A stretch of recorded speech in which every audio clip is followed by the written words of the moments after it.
171 bab 171 mimpi. Pangeran Ming sedang sekarat, dan para tabib istana tidak berdaya. Karena penerus takhta belum diputuskan, istana segera memanggil Master Paviliun Bai ke istana, berharap Paviliun dan dapat membantu memperpanjang umur Pangeran Ming untuk menghindari kekacauan di negara ini jika Pangeran Ming meninggal. Zhu Feichen menatap Lu Chen dan berkata dengan serius, Master Paviliun Bai ingin pergi bersamamu. Dia menunggumu di ruang tamu. Kenapa aku? Lu Chen bertanya. Aku juga tidak tahu. Tanyakan saja pada Master Paviliun Bai. Zhu Feichen merentangkan tangannya dan berkata dengan penuh emosi, Lu Chen, ku dengar kau telah mencapai prestasi besar dalam alkimia. Jika kau dapat menemukan cara untuk memperpanjang umur Raja Ming, itu akan sangat membantu Ming Hao. Selama Raja Ming masih hidup, pangeran tertua dan dua pangeran lainnya tidak akan berani merebut takhta secara terang-terangan, dan Ming Hao masih memiliki harapan.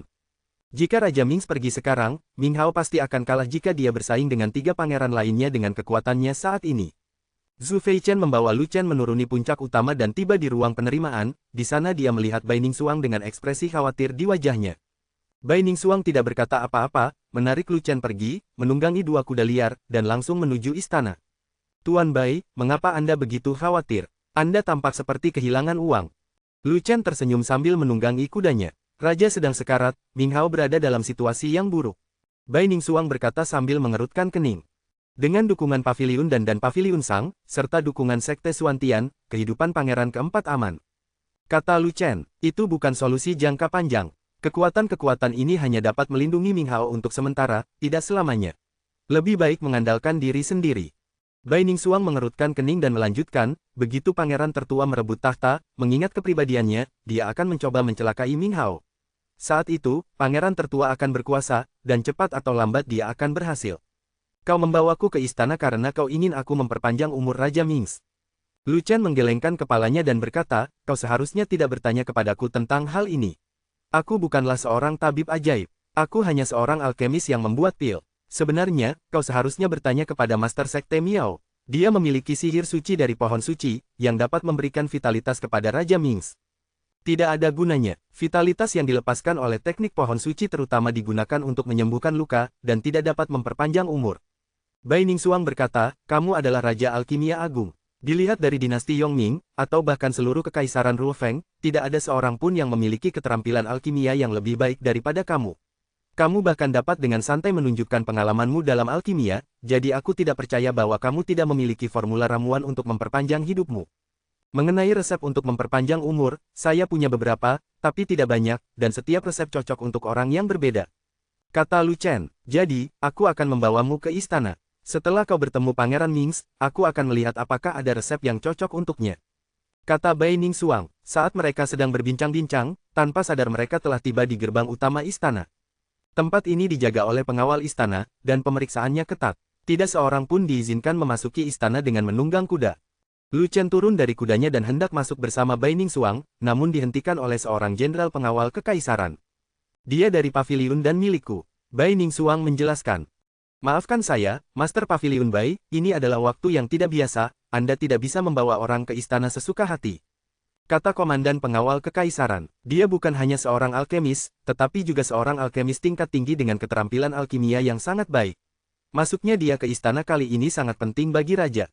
Bai Ningsuang berkata lagi, dan Siu, pengawal istana melihat ke arah jubah Suantian yang dikenakan Lu Chen dan tidak dapat menahan tawa, Tuan Bai, maafkan aku, dia adalah murid Sekte Suantian, bukan anggota senior Paviliun dan, aku tidak bisa membiarkan dia memasuki istana. Berani sekali kau menghentikan orang-orang yang kubawa bersamaku. Siapa yang memberimu kekuatan? Jika Bai Ningsuang masih tidak mengerti sampai di sini, maka dia akan hidup sia-sia selama puluhan tahun. Ini bukan pertama kalinya dia memasuki istana, juga bukan pertama kalinya dia membawa orang masuk. Para pengawal istana tidak pernah mencoba menghentikannya, tetapi sekarang seorang jenderal pengawal istana keluar untuk menghalanginya. Jelas itu adalah rencana seseorang. Itu orang tua. Sebelum komandan pengawal kekaisaran bisa menjawab, sebuah suara dingin datang dari belakangnya. Guru besar Zhou datang dari belakang dengan ekspresi arogan di wajahnya, membuat Lu Chen merasa bahwa dia pantas dipukul lagi. Istana ingin memanggilmu, Master Paviliun Bai. Tidak ada orang luar lain yang diizinkan memasuki istana. Guru besar Zhou melirik Lu Chen, matanya menunjukkan kemarahan yang tak berujung. Jika bocah ini yang menyerang dengan pedangnya hari itu, kalau tidak, dia pasti sudah membunuh Zhu Feichen sejak lama. Bagaimana dia bisa mundur dengan luka serius? Namun, itu adalah area terlarang di istana kerajaan, jadi dia tidak kehilangan kesabarannya saat itu juga. Terlebih lagi, masalah ini telah berakhir untuk sementara waktu. Dia telah menderita kerugian. Sekarang dia tidak punya alasan untuk melakukannya, tidak mudah baginya untuk mengambil tindakan terhadap Lu Chen. Seorang jenderal kecil dari pengawal kekaisaran mudah dihadapi, tetapi ketika guru besar Zhou muncul, Bai Ningxuang merasa kewalahan. Pengawal kekaisaran berada di bawah kendali pangeran tertua, dan guru besar Zhou merupakan tangan kanan pangeran tertua, jadi pengawal kekaisaran juga mematuhi perintah guru besar Zhou. Guru besar Zhou tidak cocok dengan Lu Chen dan ingin menghentikan Lu Chen memasuki istana, jadi Lu Chen tidak akan pernah bisa memasuki istana. Saya bukan orang sembarangan, Lu Chen tiba-tiba berbicara, hampir membuat guru besar Zhou dan jenderal pengawal istana tertawa terbahak-bahak. Kau bahkan tidak punya jubah merah, dan kau juga tidak punya tanda panggilan dari istana. Kalau kau bukan orang luar, kau ini apa? Jenderal pengawal kekaisaran tertawa. Sungguh konyol bahwa seorang murid Suantian biasa begitu sombong dan menganggap dirinya sebagai orang yang mudah dikalahkan. Guru besar Zhou menyingkirkan senyumnya, mendengus dingin, dan berkata dengan nada sarkastis, apakah murid-murid guru Zhu begitu hina? Mereka bahkan tidak tahu akal sehat dasar. Aku benar-benar tidak tahu apakah orang-orang yang direkrutnya itu idiot atau tolol. Mendengar ini, Bai Ningxuang menjadi marah. Lu Chen adalah Raja Pil Agung tingkat 9, dan kalian tidak boleh menyinggung perasaannya. Akan tetapi, meskipun dia marah, Bai Ningxuang tetap tidak mengatakannya dengan lantang. Lagi pula, Lu Chen telah membunuh Jiang Yao dan melukai guru besar Zhou, dia dan guru besar Zhou tidak lagi cocok. Jika identitas Lu Chen terungkap, akan lebih buruk lagi jika guru besar Zhou tidak mempercayainya atau menjadi takut dan mengambil inisiatif untuk menyerang terlebih dahulu. Dengan adanya halangan dari guru besar Zhou, tampaknya kesempatan Lu Chen untuk memasuki istana akan lebih sulit daripada naik ke surga. Dan Pao, Lu Chen memiringkan kepalanya, pura-pura berpikir sejenak, dan berkata, kamu terlalu rendah levelnya dan tidak memenuhi syarat untuk melihat Dan Paoku. Tidak, kalau begitu tidak. Kenapa kau bicara omong kosong begitu? Apakah kami orang rendahan? Kalau begitu siapa kau? Apakah kau mencoba menyanjung dirimu sendiri? Komandan pengawal istana menjadi tidak sabar, melambaikan tangannya dan berkata, karena kamu adalah orang yang dibawa oleh Master Pavilion Bai, aku tidak akan mempermalukanmu. Keluar dari sini sekarang. Aku juga tidak punya tanda pemanggilan. Lu Chen tersenyum, lalu tiba-tiba mengganti topik pembicaraan, dan bertanya, aku ingin tahu apakah token dari istana bisa diberikan. Token apa? Jenderal pengawal kekaisaran bertanya. Hanya token penguasa saat ini, Raja Ming, yang dapat digunakan di istana. Token lainnya tidak berguna. Guru besar Zhou menatap Lu Chen dengan dingin dan bertanya, apakah kamu kenal Raja Ming? Saya tidak mengenalnya. Lucu sekali. Kenapa Raja Ming memberimu token itu? Apakah dia mengirimkannya kepadamu dalam mimpi? Kau benar, Raja Ming benar-benar mengirimiku sebuah tanda dalam mimpi, memintaku untuk datang hari ini untuk menemuinya, mengobrol, minum teh, dan makan. Lu Chen membanggakan diri tanpa malu, berbohong tanpa menuliskannya, dan memarahi orang sampai mati. Juga, Pangeran Ming berkata bahwa jika ada yang berani menghentikanku memasuki istana, aku akan menamparkan wajahnya dan menendang selangkangannya, sehingga dia akan mengingat pelajaran ini selama sisa hidupnya. Bajingan kecil ini gila dan bicara omong kosong, membuat masalah di istana. Ayo, bawa dia pergi dan masukkan dia ke penjara sambil menunggu pangeran memutuskan nasibnya. Guru besar Zhou sangat marah hingga seluruh tubuhnya gemetar. Dia melambaikan tangannya dan memberi perintah. Komandan pengawal istana memimpin anak buahnya untuk menangkap Lu Chen. 172 bab 172, tidak ada pembalasan atas pembunuhan seseorang. Para pengawal istana bergegas maju seperti air pasang, lalu mundur dengan cepat seperti air pasang surut. Mereka semua pucat, tangan dan kaki mereka lemah, dan mereka semua tampak ketakutan dan ragu, dan tidak berani lagi melangkah maju untuk menangkap Lu Chen.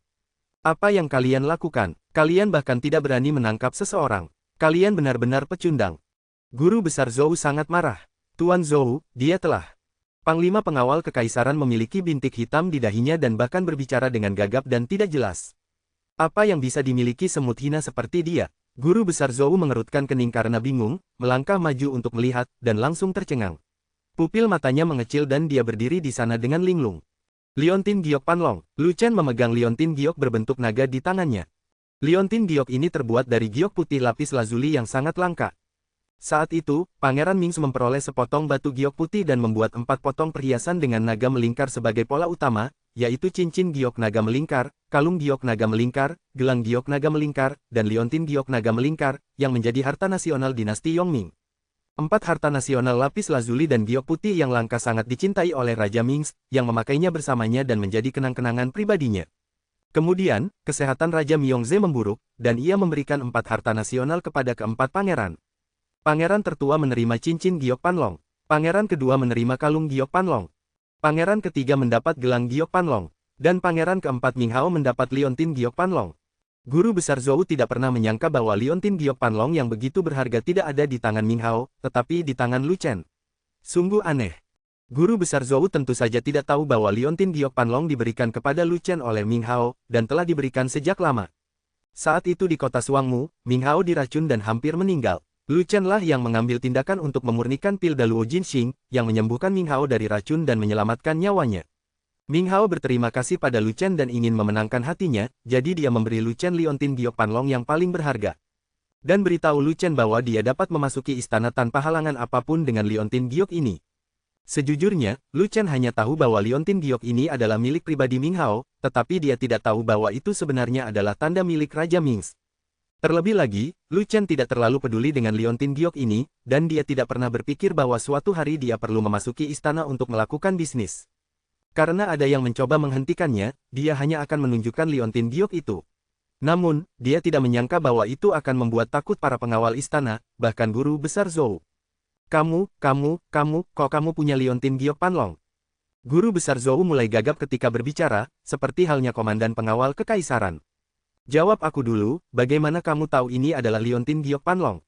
Lu Chen tidak mau menuruti apa yang dikatakan guru besar Zhou. Dia ingin guru besar Zhou mengikutinya, jadi dia menanyakan pertanyaan ini sebagai balasannya. Liontin Giok Panlong adalah harta nasional yang terbuat dari lapis lazuli dan giok putih. Liontin ini merupakan salah satu dari 4 tanda penting Raja Ming. Saya adalah Grandmaster saat ini. Jika saya tidak mengetahuinya, bukankah akan sia-sia pengabdian selama puluhan tahun? Guru besar Zhou sangat terganggu dengan pertanyaan itu, tetapi meskipun merasa terganggu, ia tetap menjawab dengan jujur. Jadi, Raja Ming mengirimiku sebuah tanda dalam mimpiku. Aku baru saja mengatakannya padamu, tetapi kau tidak mempercayainya. Apakah kau mempercayainya sekarang? Ketika Lu Chen mendengar ini, dia tahu apa yang sedang terjadi, jadi dia terkekeh, dan pada saat yang sama dia tidak lupa mengejek orang tersebut. Semua ini omong kosong, siapapun yang mempercayainya adalah orang bodoh. Guru besar Zhou mendengus dingin dan melirik sekilas ke arah jenderal pengawal kekaisaran, jantungnya berdebar kencang. Jenderal pengawal istana itu berwajah pucat dan bibirnya putih, matanya berkedip-kedip, dan dia tampak sangat malu. Mungkinkah itu? Ini tidak mungkin benar, kan? Kalau begitu, orang ini benar-benar idiot. Astaga, aku begitu buta sehingga aku mengangkat seorang idiot menjadi jenderal. Dia pantas mati. Berbaliklah, si idiot ini harus disingkirkan. Tepat saat guru besar Zhou teralihkan, tawa dingin Lu Chen terdengar di telinganya. Guru besar Zhou, ini adalah token raja saat ini. Anda menghalangi token tersebut memasuki istana. Apa yang ingin Anda lakukan? Kejahatan apa yang harus Anda lakukan? Anda, guru besar Zhou tersedak dan tidak dapat berbicara sejenak. Kau sungguh baik, Lu Chen, kau benar-benar memarahiku di depan umum, cepat atau lambat aku akan membuatmu membayarnya. Lagi pula, kamu punya token itu tapi kamu tidak mengeluarkannya lebih awal. Kamu baru menunjukkannya kepadaku setelah aku jatuh ke dalam perangkap. Kamu punya niat buruk. Kemarilah, bawa guru besar Zhou pergi dan masukkan dia ke penjara. Lu Chen tidak memberi guru besar Zhou kesempatan untuk berbicara. Dia hanya melambaikan tangannya dan mengulangi apa yang dikatakan guru besar Zhou sebelumnya. Ya, mungkin dia terintimidasi oleh liontin Giok Panlong, dan pikiran komandan pengawal kekaisaran masih kacau. Ketika dia tiba-tiba mendengar teriakan Lu Chen, dia benar-benar merespons secara tidak sadar dan menghunus pedangnya dan melangkah ke arah guru besar Zhou. Kemudian, dia menyadari bahwa dia telah melakukan kesalahan. Dia terkejut dan bergegas untuk menebusnya. Siapa kamu? Beraninya kamu memberi perintah kepada pengawal istana? Kejahatan apa yang harus kamu lakukan? Dari telinga manakah kau mendengar aku memberi perintah pada para penjaga? Wajah Lu Chen tampak serius, dan dia berkata dengan tenang, aku bilang ada seseorang yang datang, bukan pengawal kekaisaran, tetapi kamu mengajukan diri untuk keluar, jadi aku tidak bisa berbuat apa-apa. Kamu ingin membawa guru besar Zhou, dan aku tidak bisa menghentikanmu. Anda, komandan pengawal istana hampir mati tercekik. Ia terkejut dan marah. Ketika melihat wajah guru besar Zhou yang hitam pekat, ia menjadi semakin cemas. Kali ini, guru besar Zhou sangat tersinggung.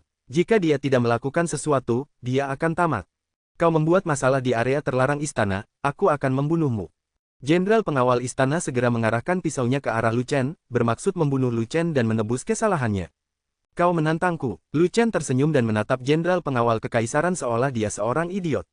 Ini adalah wilayah yang dijaga oleh pengawal kekaisaran. Siapapun yang masuk ke istana akan dibunuh tanpa ampun. Panglima pengawal istana mencibir dan berkata bahwa ini adalah wilayah kekuasaannya dan dia boleh membunuh siapa saja yang dia mau, lalu mengarang alasan setelahnya. Biarkan dia memasuki istana. Pada saat ini, Guru Besar Zhou mengucapkan kata-kata dingin. Apa? Panglima pengawal kekaisaran sangat terkejut dan bertanya-tanya apakah dia salah dengar. Apakah kamu tuli? Sudah kubilang biarkan dia masuk ke istana. Guru Besar Zhou sangat marah dan hampir mati oleh komandan pengawal kekaisaran yang idiot ini. Ya, Jenderal Pengawal Kekaisaran menanggapi dengan cepat, dan meskipun dia sangat bingung, dia harus melakukannya.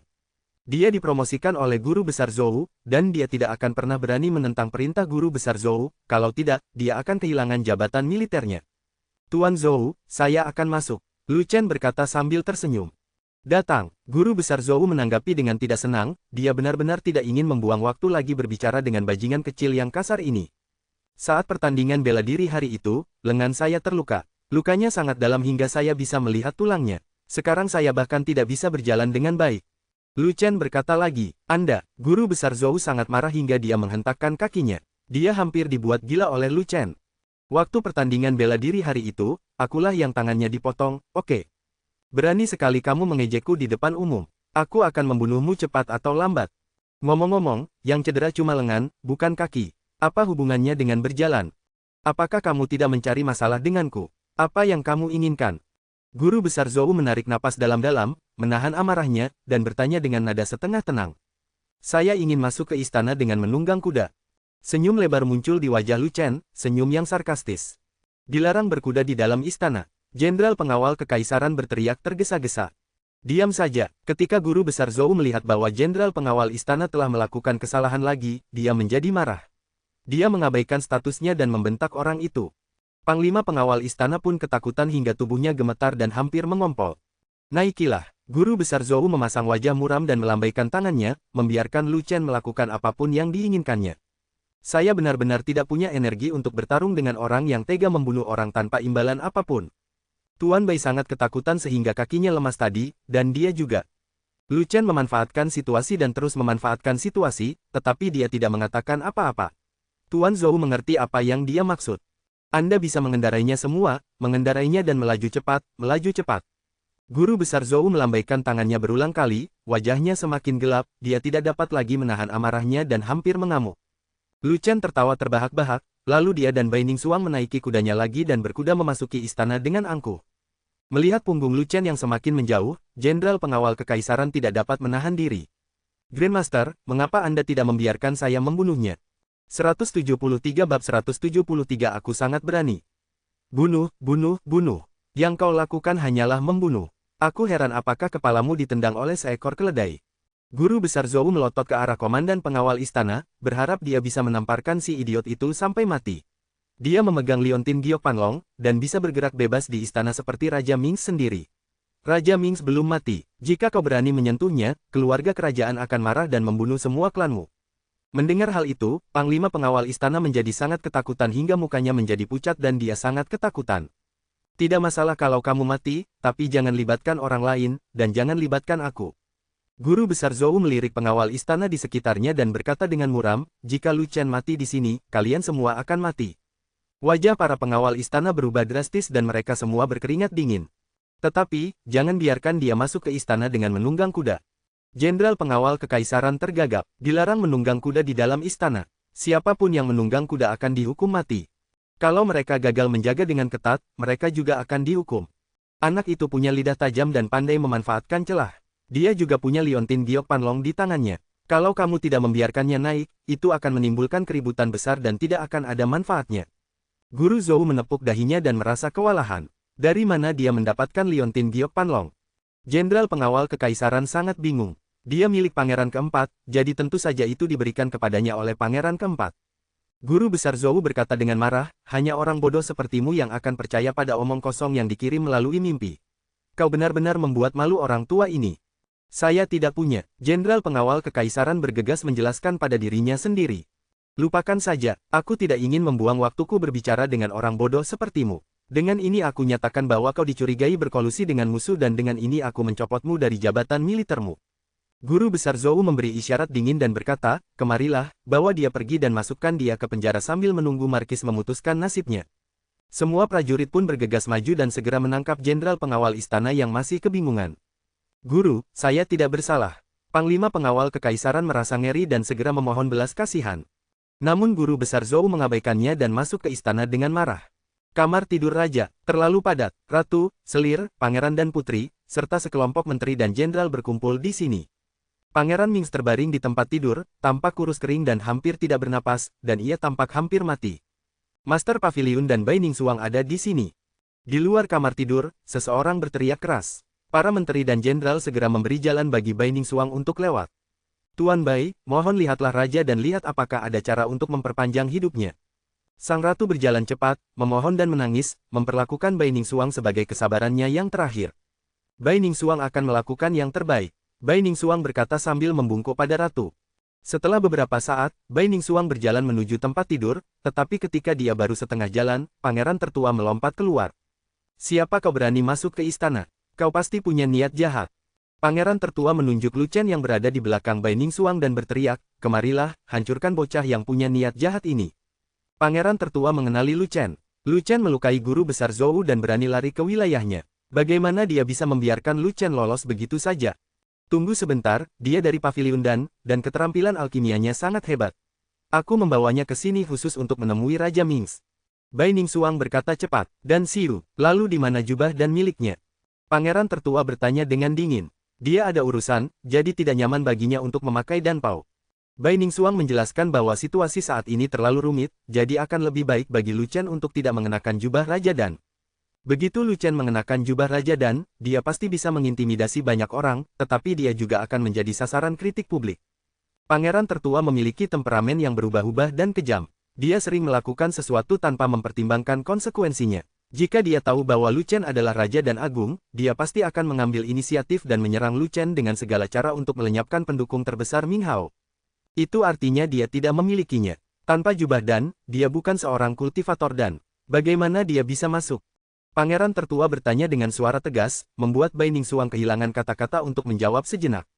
Tentu saja aku masuk, Lu Chen berkata dengan tenang, sambil menunjukkan liontin Giok Panlong. Liontin Giok Panlong, semua orang di tempat kejadian terkejut. Harta nasional dari pangeran keempat benar-benar jatuh ke tangan Lu Chen. Tidak heran dia bisa masuk dengan begitu arogan.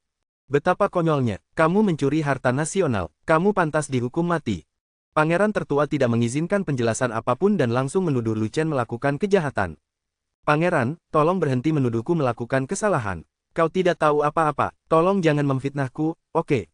Lu Chen melirik pangeran tertua dengan dingin dan berbicara dengan acuh tak acuh. Ngomong-ngomong, bukankah liontin Giok Panlong ada di Ming Hao? Pada saat ini, sang ratu membuka mulutnya untuk bertanya. Dia adalah ibu kandung sang pangeran tertua. Setelah dia berbicara, sang pangeran tertua terdiam. Lu Chen dan pangeran tertua berdebat terlalu cepat, dan Ming Hao tidak mampu menyela sepatah kata pun, tetapi sekarang dia telah menemukan kesempatannya. Aku memberikan liontin Giok Panlong kepada Lu Chen 6 bulan lalu sebagai balasan atas penyelamatan nyawaku. Ming Hao berkata cepat, menghilangkan kecurigaan Lu Chen di depan umum. Kau bisa membalas kebaikan karena telah menyelamatkan nyawaku dengan hal-hal lain. Kau tidak seharusnya memberikan tanda jasa yang ditinggalkan ayahmu kepada orang lain. Ratu mengerutkan kening, sedikit tidak senang, dan menuduh Ming Hao, lagi pula, liontin Giok Panlong adalah harta nasional. Bagaimana bisa kamu memberikannya kepada seorang anak laki-laki berambut kuning yang tidak tahu apa-apa? Ming Hao bukanlah putra kandung ratu, melainkan putri keempat.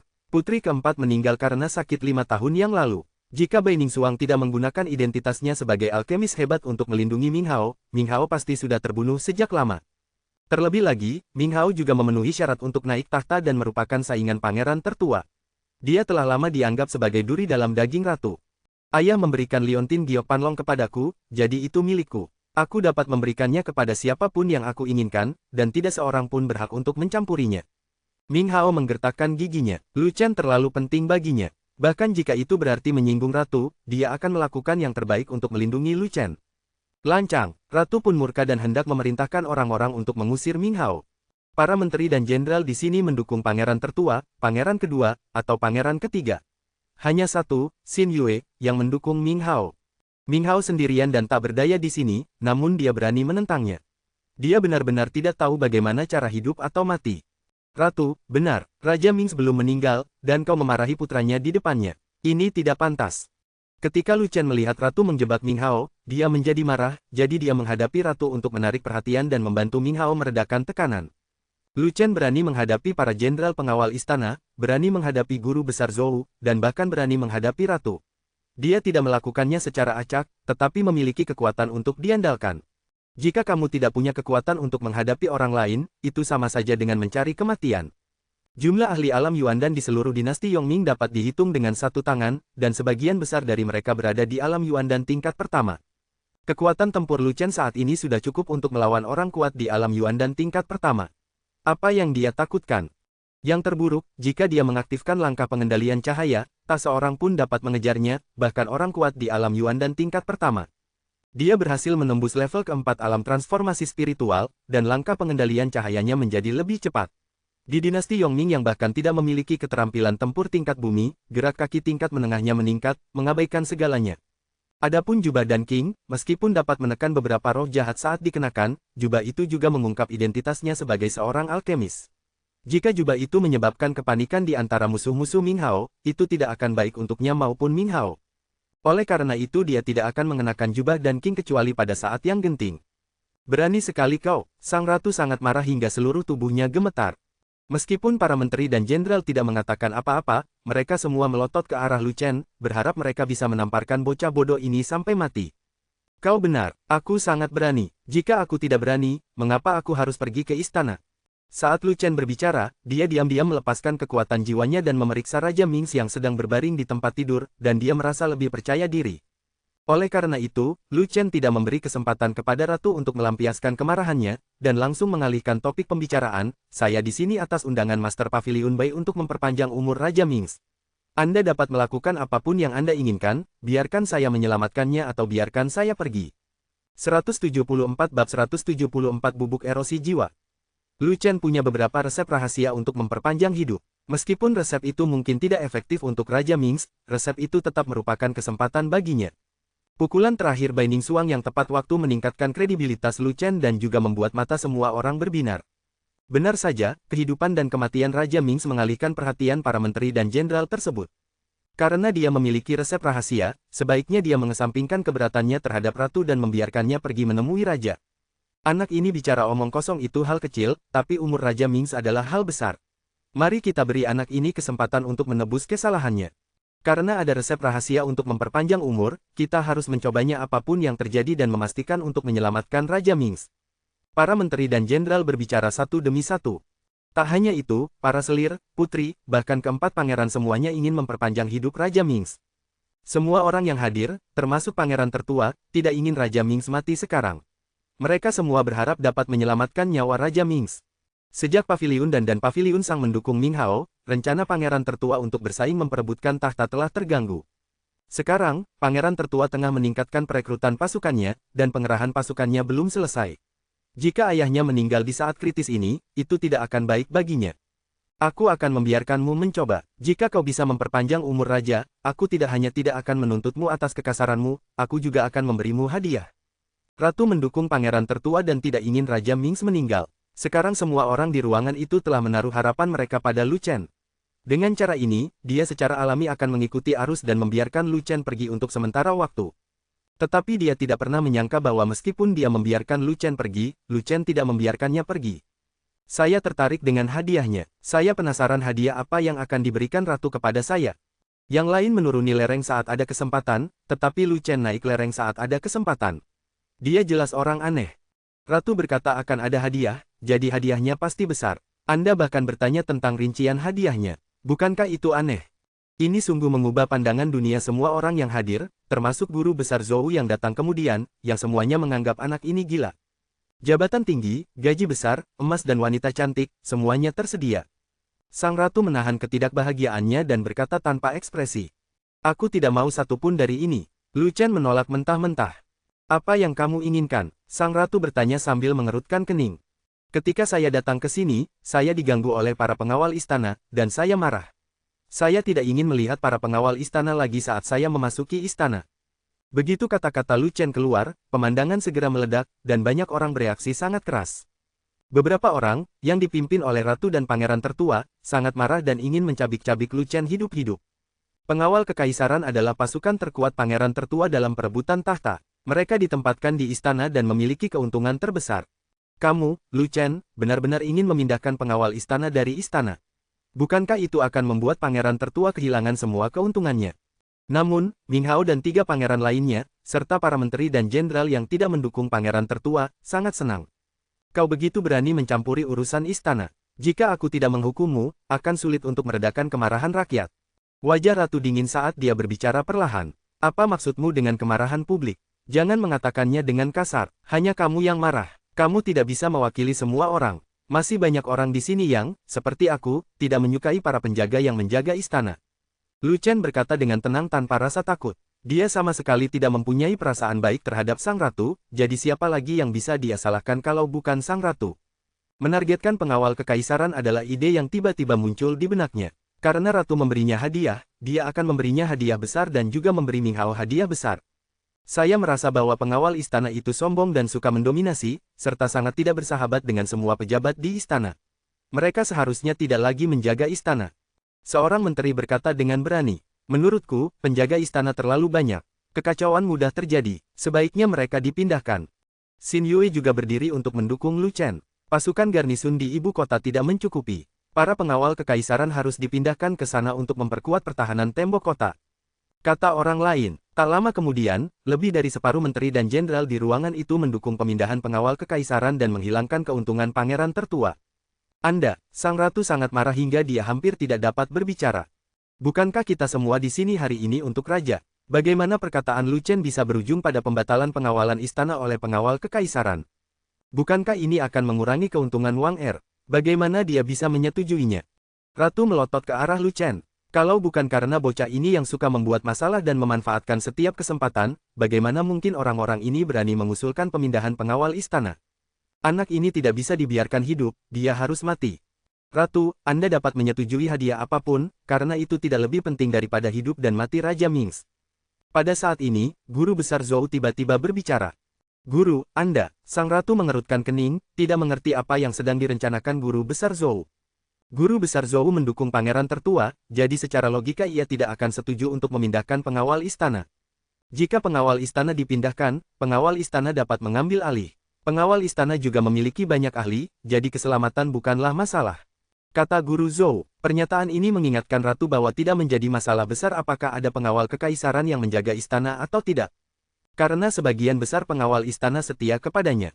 Akan menjadi hal yang baik juga untuk memindahkan pengawal kekaisaran dan membuat lawan pangeran tertua kehilangan kewaspadaan mereka. Terlebih lagi, Guru Besar Zhou benar. Saat ini, tidak ada yang lebih penting daripada hidup dan mati Pangeran Mings. Akan tetapi, dia tidak tahu apa yang dipikirkan Guru Besar Zhou. Tuan Zhou benar, saya setuju. Ratu memandang Lu Chen dan berkata, jika kamu memperpanjang umur raja, hadiahmu akan terpenuhi, jika tidak. Pada titik ini, wajah Sang Ratu menjadi gelap, aku ingin kepalamu segera jatuh ke tanah. Kepalaku tidak akan jatuh ke tanah, jadi Ratu, tolong berhentilah mengkhawatirkannya. Lu Chen tertawa, dan berjalan bersama Bai Ningsuang ke sisi ranjang Raja Mings. Bai Ningsuang memimpin dalam memeriksa denyut nadi Pangeran Mings. Sebelum dia selesai memeriksa denyut nadinya, ekspresinya berubah. Denyut nadinya lemah dan napasnya hampir tak bergerak. Ini tidak akan berlangsung lebih dari 2 jam. Aku tak bisa menahannya. Bai Ningsuang menghela nafas tak berdaya, lalu berkata pada Lu Chen, periksa denyut nadi Raja Mings. Tidak perlu merasakan denyut nadinya. Aku bisa melihatnya sekali saja dan tahu bagaimana cara menyelamatkannya. Kata Lu Chen, kamu tahu, bukan hanya Bai Ningsuang, beberapa orang di tempat kejadian juga terbelalak. Apakah begitu ajaib bahwa Anda dapat menyelamatkan seseorang hanya dengan melihatnya tanpa memeriksa denyut nadinya? Raja terluka di masa mudanya dan menderita penyakit yang tidak dapat disembuhkan. Sampai sekarang, keadaannya masih seperti ini. Sang Ratu berbicara, kondisi Pangeran Mings tidak ada hubungannya dengan luka lamanya. Dia diracun. Perkataan Lu Chen mengejutkan semua orang di tempat kejadian, dan semua orang merasa tidak percaya. Istana dijaga ketat, dan makanan diuji racunnya di setiap level, jadi orang luar tidak mungkin keracunan. Lagi pula, tidak ada seorang pun di istana yang menginginkan Raja Mings mati, jadi siapa yang akan meracuninya? Tidak mungkin, Raja sudah koma selama 3 tahun. Kalau ada yang meracuninya, dia pasti sudah meninggal sejak lama. Kata Ratu, racun ini disebut bubuk pengikisan jiwa. Racun ini terbuat dari akar pohon mandora. Racun ini bersifat kronis. Racun ini tidak akan langsung membunuh orang, tetapi akan perlahan-lahan mengikis fungsi tubuh orang, dan akhirnya membuat mereka koma dalam jangka panjang hingga meninggal. Lu Chen menjelaskan, serbuk pengikisan jiwa tidak berwarna dan tidak berbau, dan tidak menimbulkan fenomena aneh apapun. Bubuk ini sangat tersembunyi dan orang biasa tidak dapat melihatnya sama sekali. Lalu, bagaimana kamu mengetahuinya? Pangeran tertua tidak dapat menahan diri untuk bertanya. Karena aku bukan orang biasa. Lu Chen menanggapi dengan senyuman, hampir mencekik pangeran tertua hingga mati. 175 bab 175 tidak ada yang perlu bertarung. Faktanya, Lu Chen juga orang biasa, tetapi dia luar biasa dalam beberapa aspek. Misalnya, tidak ada seorang pun yang hadir memiliki kekuatan jiwa yang lebih kuat daripada dia. Dia melepaskan kekuatan jiwanya untuk mendeteksi Raja Mings, yang lebih akurat daripada memeriksa denyut nadinya. Lebih jauh lagi, dia membangkitkan urat bela diri naga beracun yang menakjubkan. Vena naga beracun ini sangat sensitif terhadap racun apapun. Ketika kekuatan jiwa menyelimuti Raja Mings, ia segera merasakan gas racun lemah di tubuh Raja Mings. Lu Chen memiliki ingatan lengkap tentang alkimia, dan di dalam ingatan ini, ada juga serangkaian ingatan yang berhubungan dengan racun. Selama Lu Chen merasakan racun di tubuh Raja Mings, dia akan tahu jenis racun apa itu. Pada saat itu, ketika Lu Chen berdebat dengan Ratu, dia sudah mengetahui situasi Raja Mings dan tahu bagaimana cara menyelamatkannya. Kalau tidak, bagaimana aku bisa yakin untuk tawar-menawar dengan Ratu?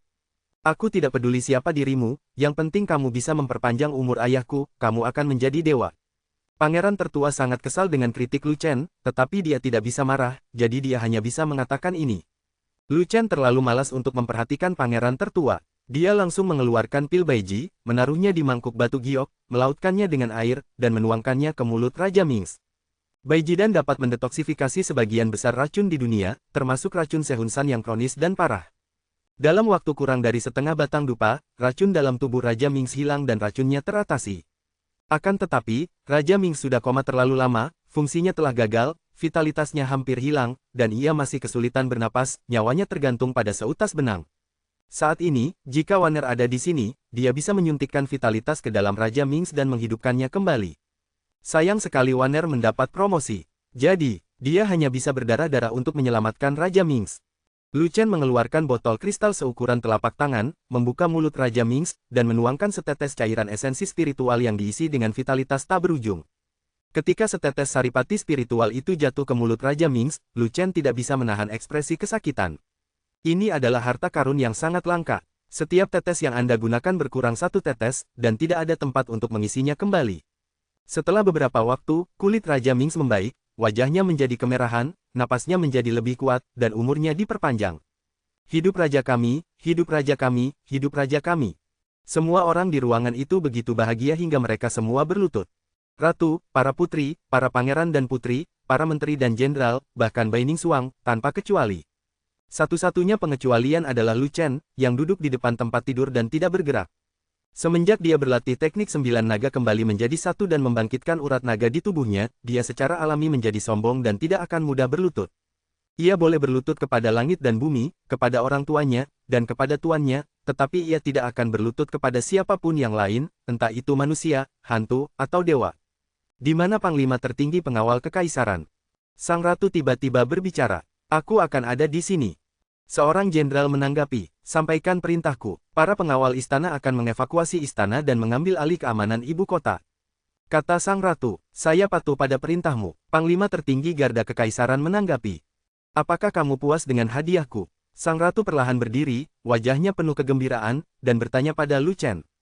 Terima kasih atas hadiahnya, Ratu. Lu Chen merasa puas.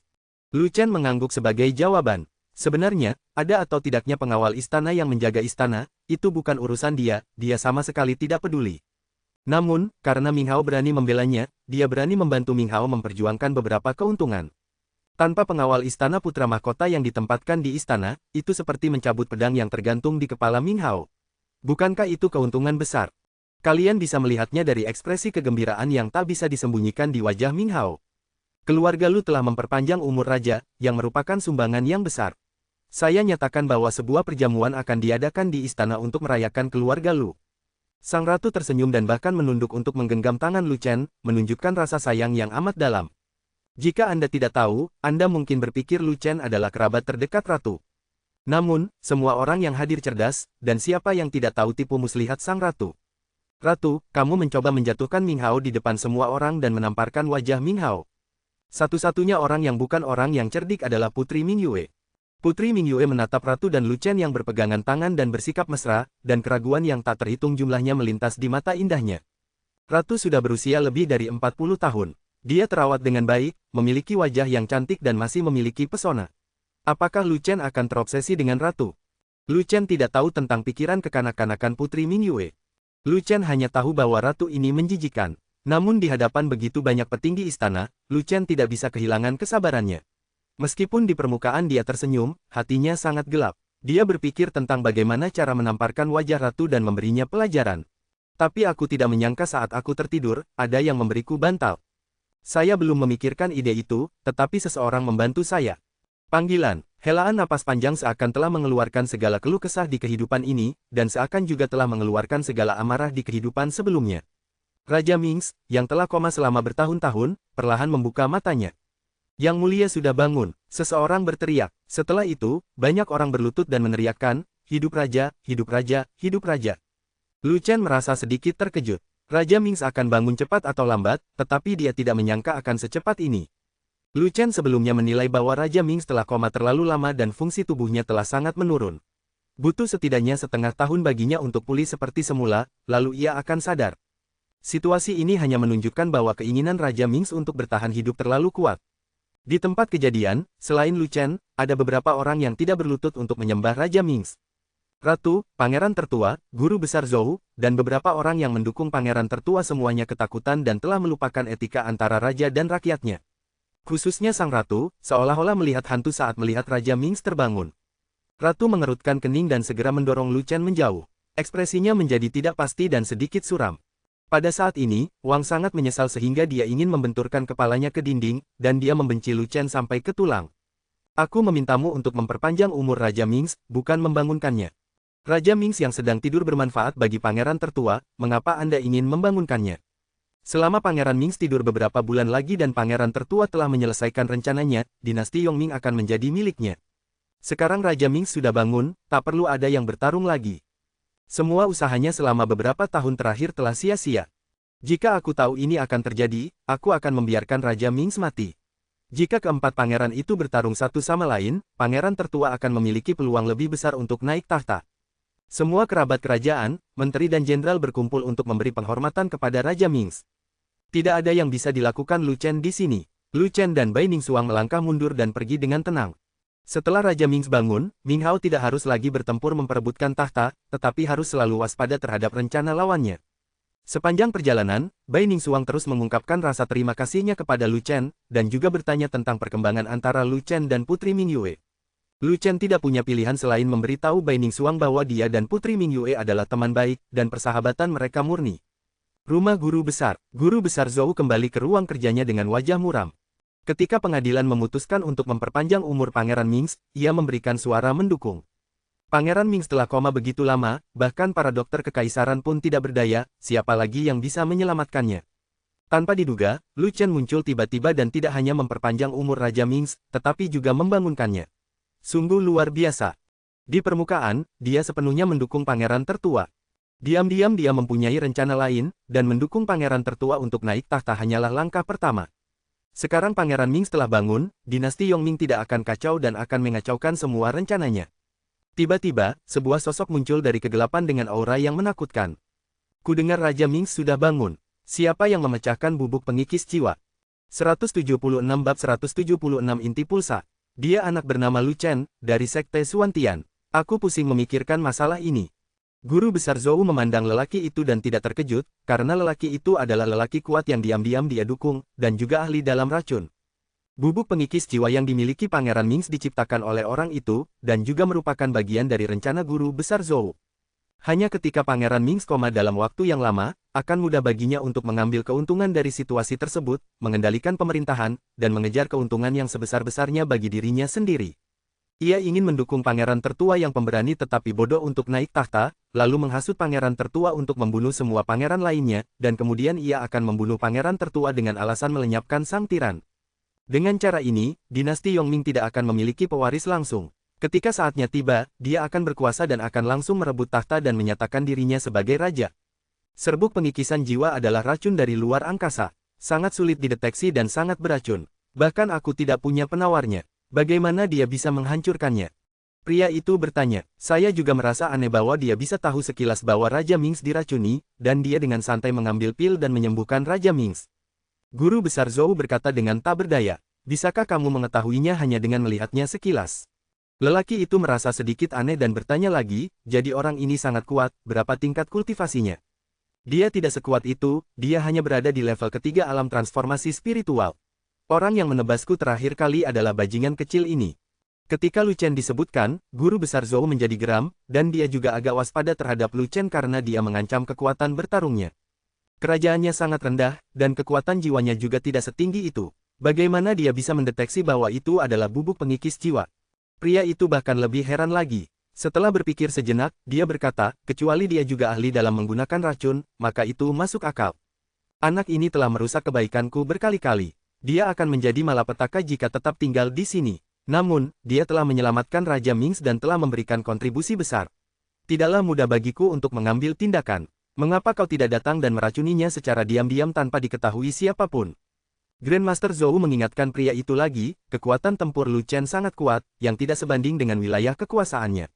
Kamu tidak boleh ceroboh. Jangan khawatir, Grandmaster. Aku tahu apa yang harus dilakukan. Akan lebih baik jika dia ahli dalam menggunakan racun. Aku bisa bersaing dengannya dalam penggunaan racun. Pria itu tertawa dan tidak menghiraukan perkataan guru besar Zhou. Seorang anak yang berada di tingkat ketiga alam transformasi spiritual, tidak peduli seberapa kuatnya dia, tetap berada di alam transformasi spiritual dan tidak dapat dengan mudah ditangani.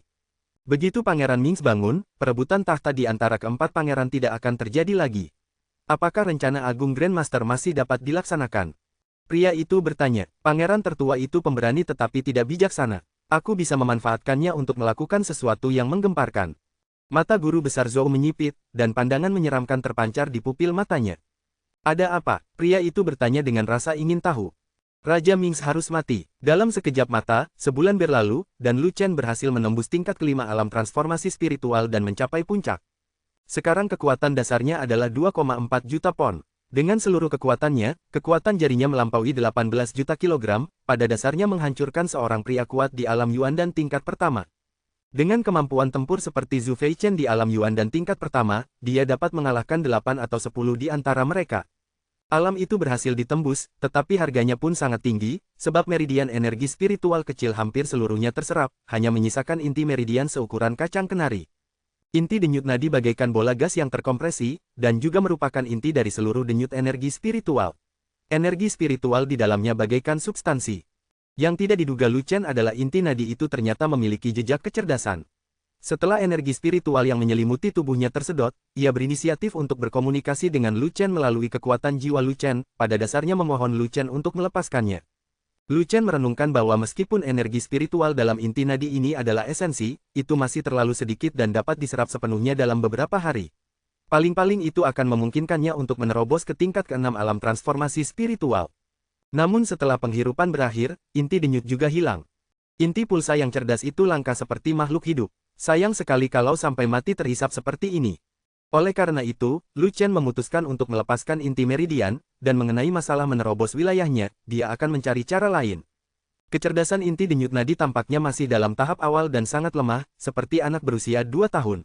Ia tidak dapat mengungkapkan maknanya dengan jelas dan hanya dapat berkomunikasi dengan jiwa Lu Chen secara samar-samar, membuat komunikasi menjadi sangat sulit. Lu Chen membutuhkan 3 hari penuh untuk mencari tahu apa yang ingin dilakukan inti pulsa itu. Inti denyut nadi berharap untuk terus hidup di mutiara kekacauan. Mutiara kekacauan memiliki energi kekacauan, dan kecerdasannya secara tidak sengaja dikembangkan oleh energi kekacauan. Selama ia terus berada di Chaos Orb dan terus dipelihara oleh kekuatan kekacauan, kecerdasannya akan terus tumbuh, dan ia juga ingin menjadi lebih kuat. Demi mengucapkan terima kasih kepada Lu Chen karena telah melepaskannya dan menunjukkan nilai keberadaannya, ia bersedia mencarikan sumber energi spiritual lain untuk Lu Chen. Lu Chen sangat gembira. Dia khawatir bahwa dia telah menyerap semua energi spiritual dari meridian kecilnya dan tidak tahu di mana menemukan lebih banyak energi spiritual untuk diserap. Sekarang inti nadi bersedia membantunya menemukan meridian energi spiritual, ini sungguh merupakan bantuan yang tepat waktu. Inti nadi itu sendiri adalah inti dari meridian spiritual kecil itu, dan sangat peka terhadap meridian spiritual lainnya. Dengan inti nadi yang membantu menemukan meridian spiritual lainnya, semudah anjing menemukan objek. Namun, inti denyut nadi memberitahu Lu Chen bahwa tidak ada urat energi spiritual di Sekte Xuantian, termasuk di seluruh Chaodu. Beberapa juga merupakan urat nadi naga bawah tanah, dan jumlahnya mencapai 8. Sayangnya, urat nadi naga bawah tanah tidak terlihat dan tidak dapat ditangkap sama sekali. Selain itu, energi spiritual yang dihasilkan oleh urat nadi naga bawah tanah juga kecil, dan tidak dapat dibandingkan dengan urat energi spiritual profesional. Pada hari-hari ketika dia tidak memiliki energi spiritual, Lu Chen hanya bisa melakukan pekerjaan sambilan, berpindah ke sana kemari, meninggalkan kekacauan dimanapun dia pergi. Energi spiritual Chaodu puluhan kali lipat dari Dengzhu, dan energi spiritual Sekte Xuantian bahkan lebih banyak lagi, lebih dari 10 kali lipat dari Chaodu. Tetapi, ini tidak cukup untuk mengisi gigi Lu Chen, dan dia sering mengisap area yang kosong dalam 1 jam. Sesekali, Lu Chen akan menyerap energi spiritual yang kaya dari Sekte Xuantian, mengambil setengahnya dan menyimpan setengahnya lagi. Bagaimanapun, ini adalah sekte kita sendiri. Setidaknya kau harus menyisakan sebagian untuk murid-muridmu dan jangan bersikap tidak berperasaan. Namun, Lu Chen sangat kejam dalam tindakannya terhadap area di luar Sekte Xuantian.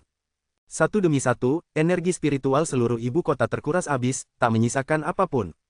Hal ini menyebabkan semua prajurit di ibu kota dipenuhi dengan kebencian. Dari waktu ke waktu, orang-orang kuat keluar untuk menyelidiki, tetapi mereka tidak dapat menemukan apapun.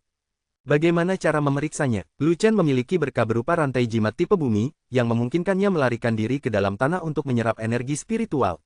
Ia juga memiliki lingkaran sihir untuk melarikan diri, jadi ia tidak meninggalkan petunjuk apapun. Tidak ada cara untuk menyelidikinya. Energi spiritual Chaodu terkuras dari waktu ke waktu, memaksa banyak prajurit untuk mencari jalan keluar lain. Jalan keluar Ming Hao adalah di Sekte Xuantian. Ming Hao memanfaatkan hubungannya dengan Zhu Feichen dan membawa Putri Ming Yue bersamanya untuk menyerap energi spiritual Sekte Xuantian. Zhu Feichen mengatur Ming Hao untuk berlatih di kaki puncak utama, sementara Putri Ming Yue.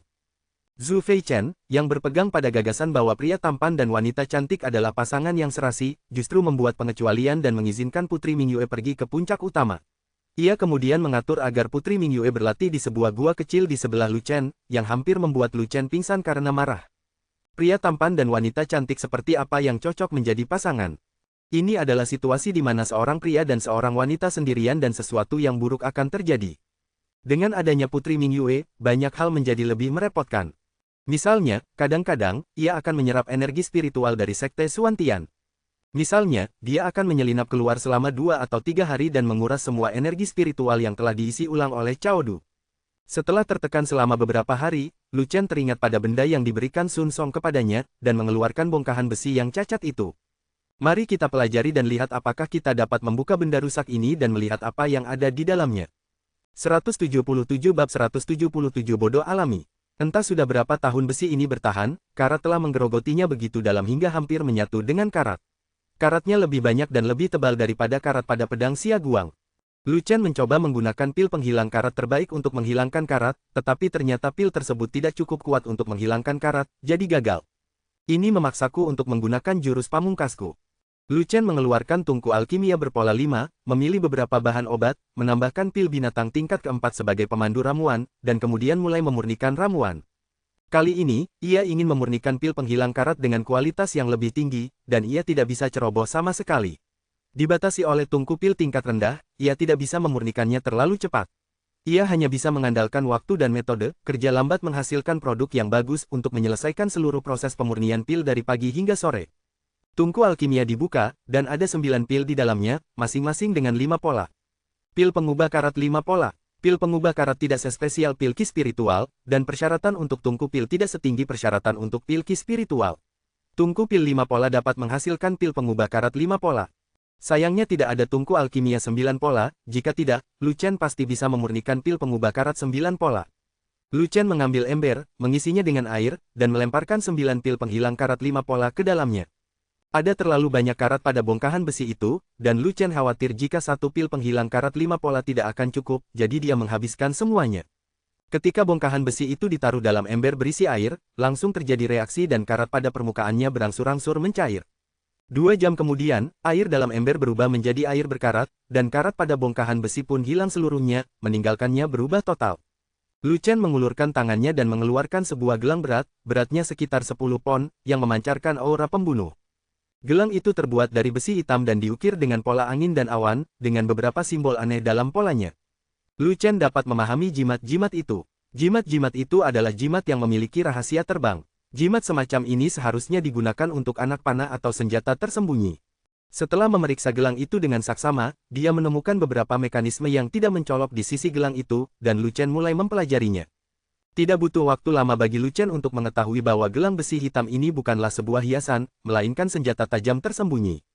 Ada mekanisme yang kuat di dalam gelang itu, yang berisi 100 jarum besi hitam setipis rambut.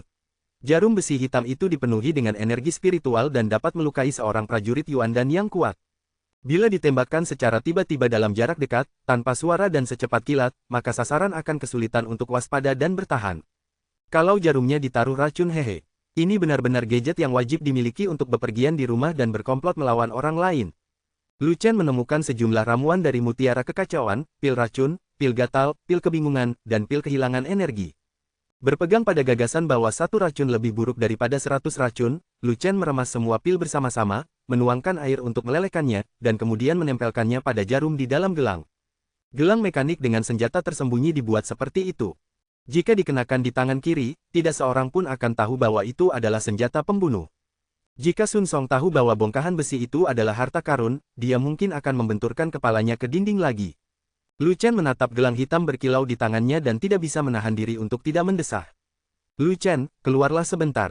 Tiba-tiba, suara Putri Mingyue datang dari luar pintu. Ada apa? Ketika Lu Chen membuka pintu, dia melihat Putri Mingyue, yang mengenakan jubah Phoenix dan secantik bulan yang cerah. Ayahku memintamu untuk datang ke istana. Dia ingin bertemu langsung denganmu dan mengucapkan terima kasih.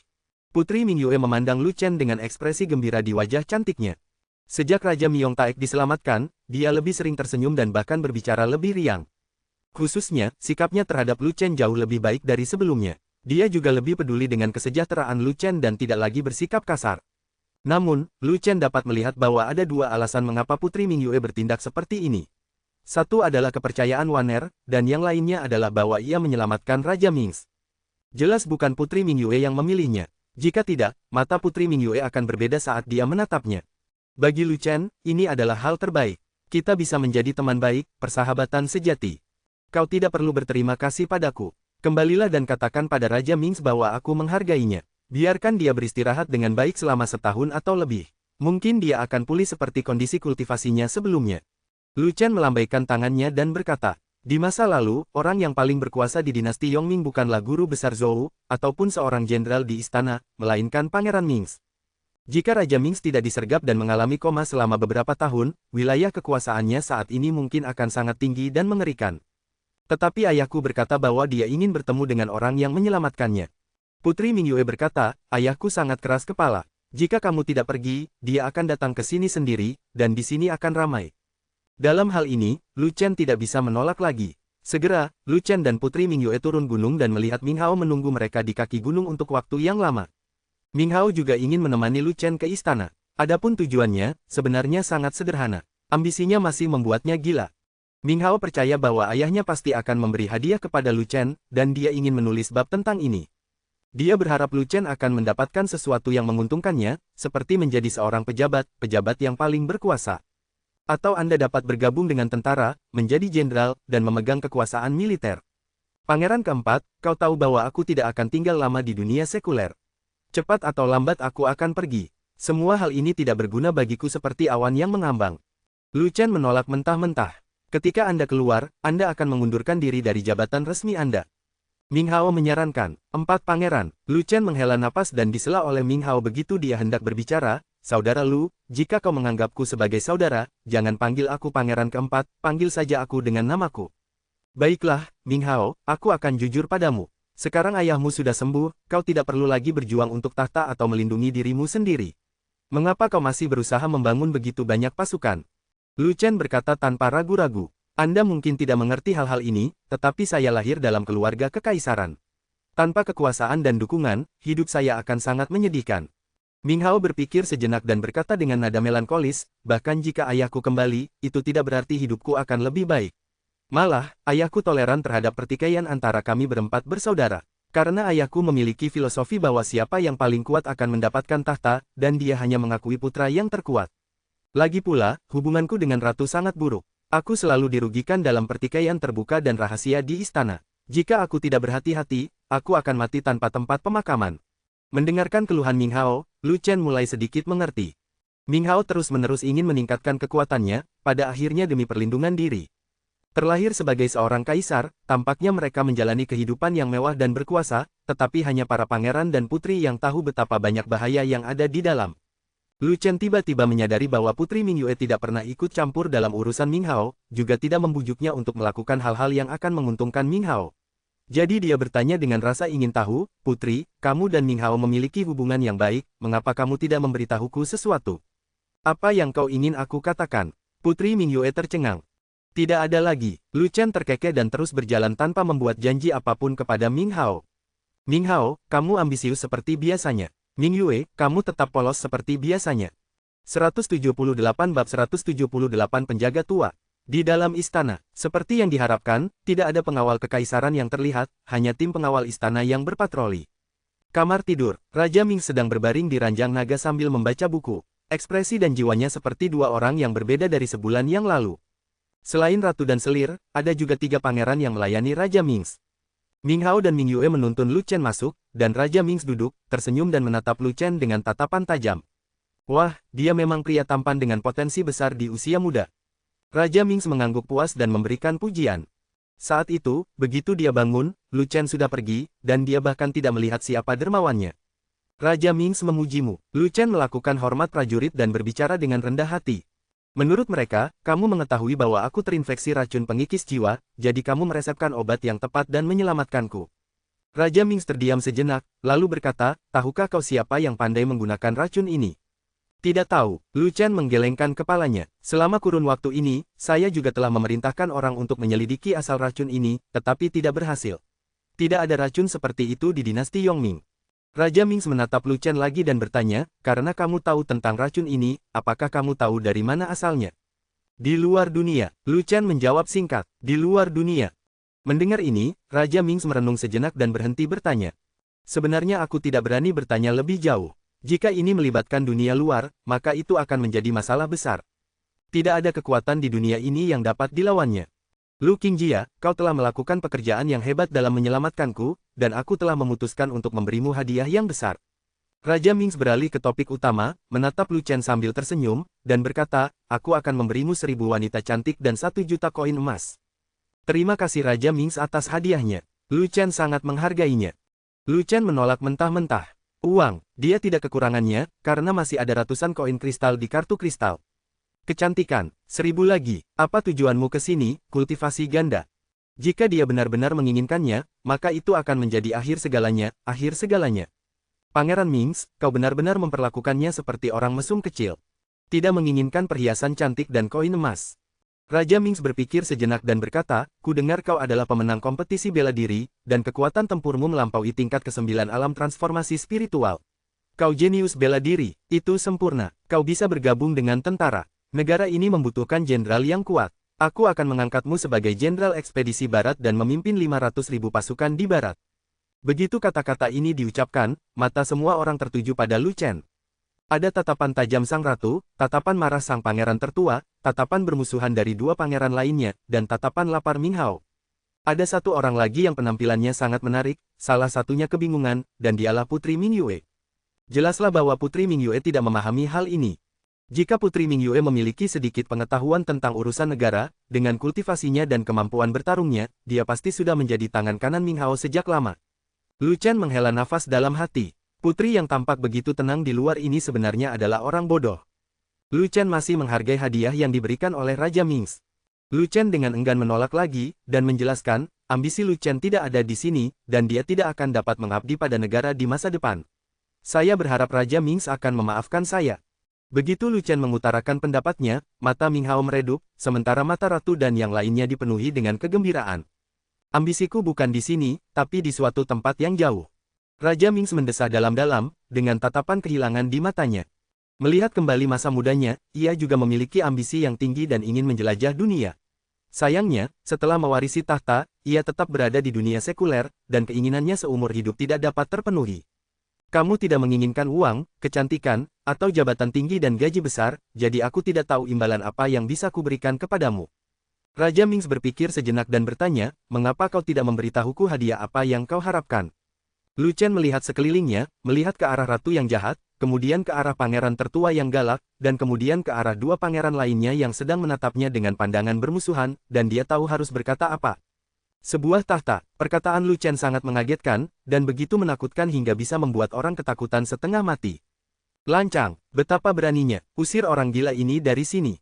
Ratu dan yang lainnya sangat marah, lalu menunjuk ke arah Lu Chen dan berteriak padanya. Diam, Pangeran Mings menatap orang-orang itu dengan marah dan berteriak, aku sedang berbicara dengan Lu Qingjia, bukan giliranmu untuk menyela. Jika kau melakukannya lagi, aku akan memotong lidahnya. Begitu Pangeran Mings selesai berbicara, wajah semua orang berubah warna dan mereka semua terdiam. Kemudian, Raja Mings menoleh dan menatap Lu Chen, sambil tersenyum tipis, karena keluarga Lu memiliki ambisi yang jauh, mengapa mereka menginginkan tahtaku? Saya tidak memintanya, saya memberikannya kepada orang lain. Lu Chen tersenyum sedikit dan berkata begitu. Mendengar ini, ratu dan yang lainnya menjadi murka dan ingin mencekik Lu Chen sampai mati. Memberikan seseorang tahta, apakah Anda pikir Anda memperlakukan tahta itu sebagai sebuah objek? Untungnya, Lu Chen bisa mengatakan itu. Apakah kamu tidak takut bahwa kamu akan ditebas begitu kamu berbalik? Kepada siapa kamu akan memberikannya? Pangeran Mings menekan ketidakbahagiaannya dan bertanya. Ming Hao, Lu Chen mengulurkan tangannya dan menunjuk ke arah Ming Hao. Dalam sekejap, kamar tidur itu menjadi sunyi, seakan mati. Semua orang tercengang, termasuk Raja Mings. Bahkan Putri Ming Yue yang agak naif pun tercengang. Ming Hao begitu ketakutan hingga ia berkeringat dingin dan menjerit kesakitan di dalam hatinya. Apa yang sedang terjadi? Ini bukan apa yang saya katakan sebelumnya. Tidak apa-apa jika kamu, Lu Chen, tidak menginginkan kekuatan militer, tetapi kamu sebenarnya ingin ayahku menyerahkan tahta kepadaku. Ini adalah campur tangan dalam urusan istana. Kamu sangat berani. Kalau ayahku marah, dia pasti akan memenggal kepalamu, dan mungkin juga kepalaku. Lu Chen, kamu benar-benar aneh sekali. Kau ingin aku menyerahkan tahta pada pangeran keempat Ming Hao. Pangeran Mings mengerutkan kening, dan meskipun dia tidak kehilangan kesabaran, ekspresinya tidak terlihat baik lagi. Ya, Lu Chen membenarkan. Siapa sebutanmu untuk pangeran keempat? Raja Mings tiba-tiba menanyakan hal ini. Ming Hao. Lu Chen mengkonfirmasi lagi. Jangan panggil dia pangeran keempat, tapi panggil saja namanya. Ini menunjukkan bahwa kamu punya hubungan khusus dengan Ming Hao. Kamu ingin mendukung Ming Hao untuk mewarisi tahta. Raja Mings berpikir sejenak dan berkata perlahan, bukan tidak mungkin bagimu menginginkan hadiah ini, tetapi kamu harus memiliki kemampuan. Silakan minta Raja Mings untuk memberikan pertanyaan. Ketika Lu Chen melihat nada bicara Raja Mings sedikit melunak, dia tahu bahwa ada harapan untuk mendapatkan apa yang diinginkannya. Tentu saja, dia juga tahu apa yang dimaksud Raja Mings. Yang terjadi selanjutnya adalah penilaian terhadapnya. Jika dia bisa lulus, semuanya akan mudah. Raja ini percaya pada kekuatan dan yang kuat dihormati. Anda harus memiliki kekuatan tempur yang luar biasa untuk meyakinkan raja ini. Raja Mings menatap pengawal tua di sampingnya dan berkata, pergilah lawan dia dan kalahkan dia. Ya, Tuan, penjaga tua itu menanggapi dan berjalan mendekat. Dia telah menjadi pengawal yang setia selama puluhan tahun. Jika kamu dapat mengalahkannya, aku akan menyetujui permintaanmu. Raja Mings melirik Lu Chen dan berkata sambil tersenyum. Bagus, Lu Chen mengangguk, dan segera melepaskan auranya, dan alamnya muncul, mencapai puncak tingkat kelima dari alam transformasi spiritual. Saat penjaga tua itu melepaskan auranya, dia berada di tingkat pertama alam Yuan dan, dengan momentum yang begitu kuat sehingga dia langsung melampaui Lu Chen. 179 bab 179, membunuh tapi tidak mengubur. Lu Chen, pengawal tua ayahku ini adalah orang yang sangat berkuasa di istana. Kamu hanya berada di tingkat kelima alam transformasi spiritual. Bagaimana kamu bisa melawannya? Pangeran tertua tertawa dan mencibir, kekuatan dasarnya adalah 10 juta pound, dan kamu hanya punya 2 juta pound. Dia bisa menghancurkanmu berkeping-keping hanya dengan satu tamparan. Kau menyelamatkan raja, kau seharusnya menikmati uang, kecantikan, jabatan tinggi, dan gaji yang besar. Aku benar-benar tidak mengerti mengapa kau tidak menginginkannya dan memilih untuk bertarung dengan pengawal lama. Namun sang ratu mencibir, sayang sekali kalau kamu mati. Lu Chen, aku tahu kau sangat kuat, tapi kau terlalu jauh tertinggal dari pengawal lama. Jangan melawan. Putri Ming Yue segera berbicara untuk membujuk mereka. Lu Chen, aku tidak menginginkan tahta. Aku hanya ingin kau berhenti bertengkar dengan pengawal lama. Ming Hao menghela napas dan berkata, penjaga tua itu sangat kuat, tidak kalah dengan guru besar Zhou. Kau tidak bisa mengalahkannya. Kekuatan bertarungnya sangat kuat, aku menyukainya. Lu Chen tidak terbujuk, tetapi malah sedikit senang. Terutama ketika Ming Hao mengatakan bahwa penjaga tua itu tidak kalah dengan guru besar Zhou, dia sangat tertarik. Dia berhasil menembus puncak level kelima alam transformasi roh. Jari matahari api miliknya dapat mengerahkan kekuatan 18 juta kilogram, yang pada dasarnya menghancurkan level pertama alam Yuandan. Dia khawatir tidak dapat menemukan seseorang untuk berlatih bersama. Sekarang Raja Ming telah mengiriminya karung pasir yang berkualitas, bagaimana mungkin dia bisa melewatkannya? Belum lagi kalau menang ada hadiahnya, kalau tidak ada hadiah dia akan tetap bertarung. Anak muda, aku tidak akan menahan diri. Jadi, sebaiknya kau pikirkan baik-baik. Kata penjaga tua itu dengan dingin. Jika kamu tidak cukup kuat, aku akan meninggalkanmu sebuah trik. Lu Chen membalas dengan lembut, yang membuat penjaga tua itu sedikit kesal. Pemuda ini terlalu sombong, kecuali dia dipukuli sampai babak belur, dia tidak akan tahu keterbatasannya sendiri. Yang mulia, hamba akan ikut berperang bersamanya, agar istana tidak rusak. Penjaga tua itu meminta instruksi kepada Raja Ming. Ayo kita bertarung di sini. Kalau kamar tidur ini ambruk, kita bisa pindah ke kamar lain. Raja Ming melambaikan tangannya dan berkata, "Ya, Tuan." Penjaga tua itu menjawab, lalu berbalik dan berkata kepada Lu Chen, "Anak muda, tempat ini kecil dan ramai, jadi tidak cocok untuk gerakan besar. Jangan berkelahi dengan gerakan, mari kita putuskan hasilnya dengan kekuatan." "Tidak masalah, silakan saja." Lu Chen tidak peduli dan mengangguk setuju. "Anak muda, terima pukulanku." Penjaga tua itu juga tidak sopan. Dia mengulurkan tangannya dan perlahan memukul Lu Chen dengan telapak tangannya. Meskipun telapak tangannya lambat, namun sangat kuat. Kekuatan telapak tangannya mencapai 15 juta kilogram, menyebabkan ruangan bergetar dan kamar tidur berguncang. Jari matahari berapi-api, dia menunjuk jarinya, dengan kecepatan yang lebih lambat dan kekuatan yang lebih kuat. Kekuatannya melebihi 18 juta kilogram, yang juga menyebabkan ruangan bergetar dan kamar tidur menjadi goyang. Wah, sebuah jari menunjuk ke telapak tangan, menimbulkan bunyi ledakan keras. Kekuatan telapak tangan dan kekuatan jari saling bertabrakan dan keduanya runtuh. Penjaga tua itu terlempar oleh sisa kekuatan jari Yan Yang, menabrak tembok, dan tidak ada seorang pun yang tahu kemana dia pergi. Meskipun Lu Chen juga terkena dampak kekuatan telapak tangan itu, tubuhnya kuat dan dia mampu menahan guncangan akibat benturan itu, berdiri diam. Ketika kekuatan jari dan telapak tangan runtuh, terjadilah suatu akibat yang menyebar ke segala arah. Keempat pangeran, termasuk Ming Yue, telah bersiap dengan baik. Mereka semua mengeluarkan perisai energi sejati untuk memblokir dampak akibat pertempuran dan melindungi Raja Ming, Ratu, dan yang lainnya. Ledakan, kamar tidur itu tidak mampu menahan benturan setelahnya dan langsung runtuh. Serpihan kayu, pasir, dan kerikil berterbangan di mana-mana. Pemandangan menjadi kacau dan semua orang tertutup debu. Ketika pengawal istana melihat kamar tidur itu runtuh, mereka menjadi sangat gugup dan berlari menghampiri, tetapi berhasil diusir oleh Pangeran Ming. Ketika pengawal tua itu bergegas kembali, istana sudah hancur, tetapi Pangeran Ming dilindungi oleh semua orang dan aman serta sehat. Namun, Raja Ming, Ratu, keempat pangeran dan yang lainnya memandang Lu Chen dengan kaget, seolah-olah mereka telah melihat hantu. Ratu dan pangeran tertua tampak lebih jelek. Penjaga lama itu tersingkir hanya dengan satu jari. "Bukankah kamu, Lu Chen, berada di tingkat kelima alam transformasi spiritual? Kekuatanmu begitu hebat, apakah kau berpura-pura berada di alam transformasi spiritual tingkat kelima?" Raksasa, bagaimana monster seperti itu bisa muncul di dinasti Yongming? Mengapa monster ini membantu Ming Hao dan bukannya pangeran tertua? Wajah Ming Hao secara alami bersinar merah, saudara Lu telah menjadi lebih kuat. Putri Ming Yue adalah yang paling terkejut dan bingung. Mengapa kemampuan bertarung Lu Chen berubah setiap hari? Dalam kompetisi Women, kekuatan tempur Lu Chen untuk membunuh seorang prajurit alam transformasi spiritual tingkat 9 mengejutkan semua orang. Tetapi ketika dia bertarung dengan Lu Chen di kolam darah binatang, dia terkejut karena kekuatan Lu Chen jelas-jelas berada di atas alam Yuan dan setengah langkah.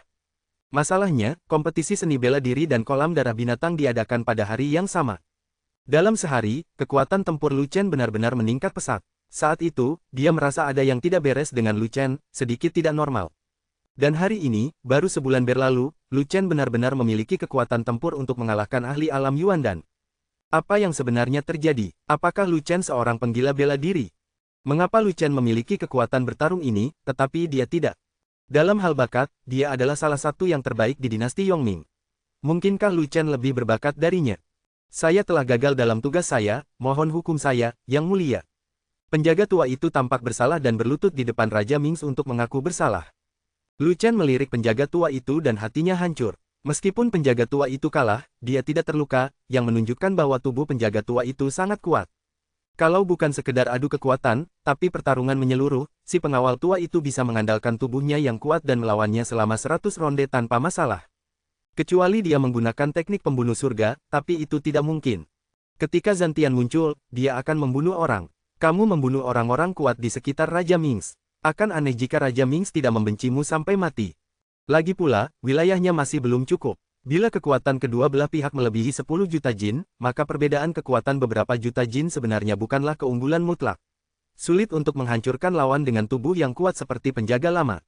Jika dia berada di level ke-6 alam transformasi spiritual dan kekuatan dasarnya lebih dari 400.000 pound, maka itu akan berbeda. Serangan jari dengan kekuatan penuh berpotensi mengerahkan kekuatan lebih dari 20 juta pound. Bahkan jika penjaga tua itu memiliki tubuh yang sangat kuat, dia akan dikalahkan olehnya. Turunlah, itu bukan urusanmu.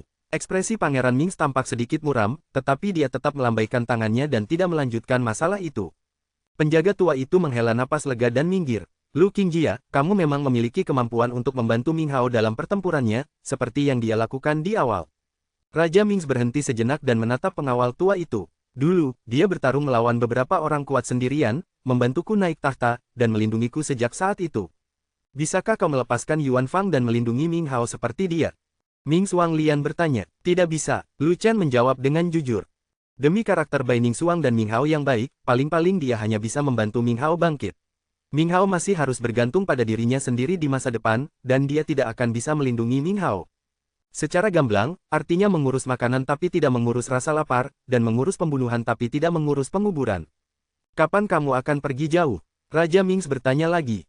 Saya tidak tahu, setelah Anda mencapai tingkat kultivasi tertentu, Anda akan dapat pergi. Kata Lu Chen. Sejauh mana? Pangeran Mings bertanya dengan hati-hati.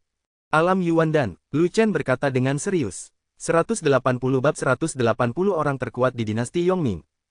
Alam Yuandan adalah standar penerimaan minimum untuk cabang Xuantian, dan Lu Chen bekerja keras untuk ini. Berdasarkan kecepatan kultivasinya, menembus alam Yuandan tidak akan menjadi masalah dalam waktu paling lambat 1 tahun dan paling cepat setengah tahun.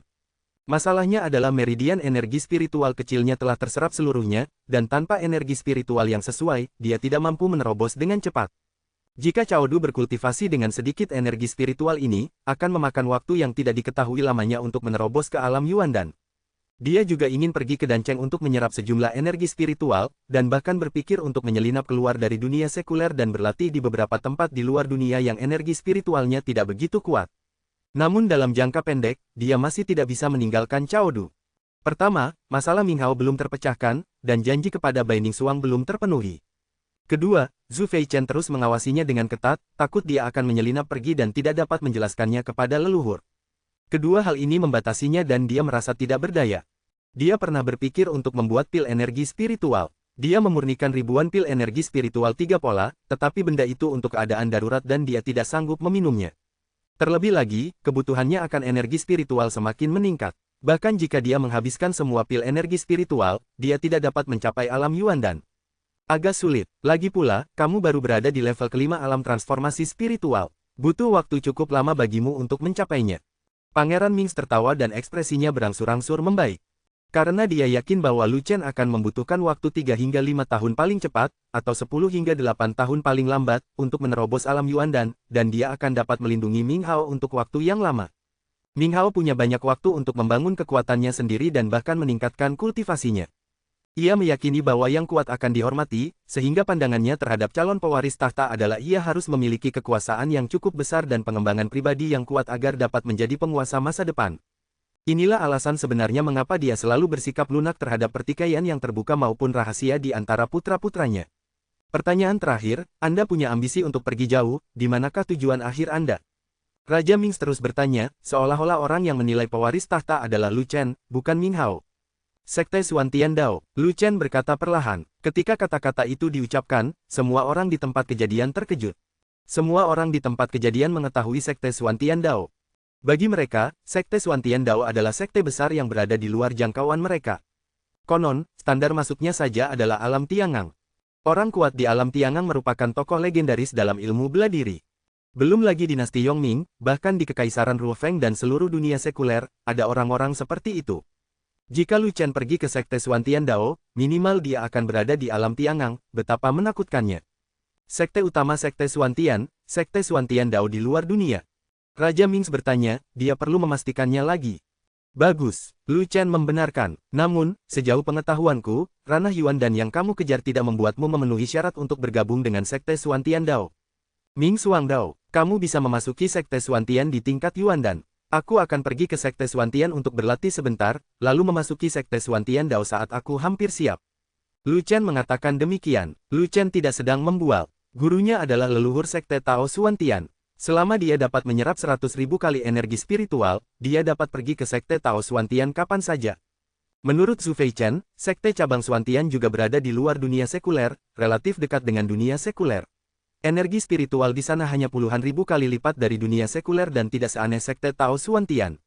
Oleh karena itu, rencana Lu Chen adalah menerobos alam Yuan Dan, pergi ke Sekte Cabang Xuantian untuk menguji kemampuannya terlebih dahulu, dan kemudian pergi ke Sekte Xuantian Dao ketika waktunya tepat. Cabang Xuantian, itu juga cukup bagus. Raja Ming menarik napas dalam-dalam, dengan raut wajah gembira, dan berkata, Lu Qingjia, di masa depan ketika kamu pergi ke cabang Xuantian dan memulai jalan yang cerah, dan dinasti Yongming menghadapi bahaya, apakah kamu akan mengulurkan tangan membantu? Sekte Tao Xuantian terlalu jauh. Dengan potensi Lu Chen, kemungkinan besar dia akan dapat bergabung dengan Sekte Cabang Xuantian. Kalau tidak, mengapa Zhu Feichen sangat menghargai Lu Chen? Mereka pasti berpikir bahwa Lu Chen adalah kandidat yang baik untuk dipromosikan ke cabang Xuantian. Pangeran Ming telah hidup selama beberapa dekade dan merupakan orang yang cerdik, jadi dia secara alami dapat melihat beberapa alasannya. Sekte Cabang Xuantian juga mengasingkan diri. Meskipun merupakan cabang dari Sekte Xuantian Dao, kekuatannya sebanding dengan sekte pengasingan biasa. Itu bukanlah sesuatu yang dapat diprovokasi oleh negara-negara sekuler, termasuk Kekaisaran Rufeng. Jika Lu Chen pergi ke cabang Xuantian, dia akan lebih dari mampu melindungi dinasti Yongming. Oleh karena itu, terlepas dari statusnya, Raja Ming tanpa malu-malu mendekati Lu Chen untuk meminta janji terlebih dahulu. Saya pasti akan kembali, Lu Chen berkata dengan tegas. Baiklah, aku akan mengingat janjimu. Raja Ming tertawa terbahak-bahak, seolah-olah dia belum pernah sebahagia ini dalam hidupnya. Namun, Lu Chen merasa ada sesuatu yang salah, seolah-olah dia telah jatuh ke dalam perangkap yang dibuat oleh Raja Ming. Lu Qingjia, aku berkata jujur padamu. Dalam pikiranku, pewarisnya bukanlah Ming Hao, karena Ming Hao tidak memiliki wali yang kuat di sekitarnya. Raja Ming menyingkirkan senyumnya dan berkata dengan serius, sekarang, aku telah berubah pikiran. Meskipun kamu tidak dapat melindungi Ming Hao untuk waktu yang lama, kamu akan selalu melindungi seluruh dinasti Yongming. Ayah, wali macam apa dia? Dia hanya berada di level kelima alam transformasi spiritual. Ada banyak orang yang selevel dengannya secara acak. Pangeran tertua tidak dapat menahan diri lagi dan melompat keluar untuk menentang. Dia berada di level kelima alam transformasi spiritual, tetapi dia dapat mengalahkan level pertama alam Yuan Dan. Siapa yang dapat menandingi kekuatan bertarungnya? Bahkan Grandmaster Zhou yang menjagamu mungkin bukan lawannya. Raja Ming melirik pangeran tertua dan berkata dengan tenang, jika dia berhasil menembus alam transformasi spiritual tingkat ke-6 atau ke-7 suatu hari nanti, dia mungkin bisa mengalahkan orang kuat di alam Yuan Dan tingkat kedua. Mendengar hal itu, pangeran tertua tidak dapat berkata apa-apa lagi dan mundur dengan patuh. Spekulasi Raja Ming tidak masuk akal. Lu Chen memang orang aneh. Dalam kompetisi bela diri, ia mengalahkan Jiang Yao, yang berada di tingkat ke-9 alam transformasi spiritual, dengan kultivasinya di tingkat ketiga alam transformasi spiritual. Sekarang, dia mengalahkan pengawal lama yang berada di level pertama alam Yuan Dan dengan level kelima alam Hualing. Dia melompat ke alam yang berbeda. Ini jelas merupakan kekuatan tempur yang tidak normal. Selain itu, kecepatan Lu Chen menerobos alam itu benar-benar tak terbayangkan, terlalu cepat. Terbitkan perintah untuk mengangkat Pangeran keempat Ming Hao sebagai putra mahkota. Raja Ming akhirnya mengambil keputusan dan segera mengumumkannya. Hasilnya telah diputuskan. Ming Hao sangat gembira dan Ming Yue bersorak. Ratu, pangeran tertua, dan yang lainnya semua berwajah gelap dan putus asa, bagaikan ayam jantan yang kalah. Lu Qingjia, apakah kamu puas dengan hadiah ini? Raja Ming bertanya sambil tersenyum. Ming Xuang sangat bijaksana. Lu Chen berterima kasih padamu atas nama Ming Hao. Setelah Lu Chen selesai berbicara, dia dengan hikmat memberikan hormat prajurit kepada Raja Ming. Ming Hao akhirnya dipromosikan ke jabatan tersebut. Meskipun dia hanya putra mahkota, dia telah melangkah maju. Ming Hao telah menjadi penguasa masa depan. Banyak kekuatan akan mengikuti tren dan secara aktif menempel padanya. Ming Hao tidak akan takut lagi pada pangeran tertua. Itu dapat dianggap sebagai pemenuhan janji dan memberikan penjelasan kepada Bai Ning Xuang. Datanglah dan ngobrollah dengan saya lebih sering jika Anda punya waktu. Saya suka bergaul dengan orang-orang yang kuat, terutama mereka yang masih muda dan memiliki potensi besar. Kata Raja Ming, Lu Chen pasti sering datang ke sini. Lu Chen menjawab, saya adalah orang terkuat di dinasti Yongming. Jika saya tidak terluka di masa muda saya, yang menghambat kultivasi saya mungkin sudah menjadi orang terkuat di dunia sekuler. Raja Mings menatap langit, wajahnya dipenuhi kesedihan dan kemarahan, dan berkata, orang-orang yang berkomplot melawanku adalah para pembunuh yang dikirim oleh Kekaisaran Angin Tajam. Mereka takut bahwa setelah aku menjadi kuat, aku akan memimpin pasukanku untuk menaklukkan Kekaisaran Angin Tajam.